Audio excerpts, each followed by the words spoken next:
அடே அறிவு ஆத்துல விட்டவங்களா, கேஸ் சிபிஐக்கு கைமாறினதும் தளபதி விஜய் அவர்கள் பாஜகவோட கைகூலின்னு சொல்ற சொறி பிடிச்ச சொறிநாய்களுக்கு மட்டும்தான் இந்த பதிவு. உங்களுக்கெல்லாம் மூளை இருக்கா இல்ல மூளைய முச்சந்தியில வச்சுட்டு வந்து பேசிட்டு இருக்கீங்களானே தெரியல. சோசியல் மீடியாவை திறந்தாலே சில ஆர்டிஸ்டும் சரி சில பொலிட்டீசியனும் சரி எவன்னு தெரியல கண்ட கலசரை எல்லாம் பேசுது விஜய் அவர்கள் பாஜக கைகூலின்னு. முதல்ல வீட்டுக்குள்ளேயே இருந்து அரசியல் பண்றாருன்னு சொன்னாங்க. அதுக்கப்புறம் வெளியே வந்ததுக்கு அப்புறம் அதுக்கு ஒண்ணு சொன்னாங்க. கருவன்சின் இப்ப போலீஸ்காரங்க தான் பேசி அனுப்பிச்சு வச்சிருக்காங்கன்னு சொன்னானே அவருக்கு எங்க போச்சு?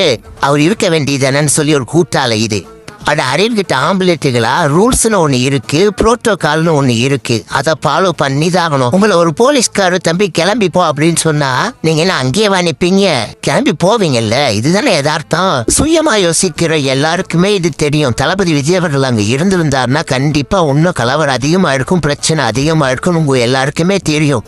தெரிஞ்சு இந்த மாதிரி பேசுறீங்க பாத்தீங்களா? உங்களெல்லாம் என்ன சொல்றதுன்னே தெரியல.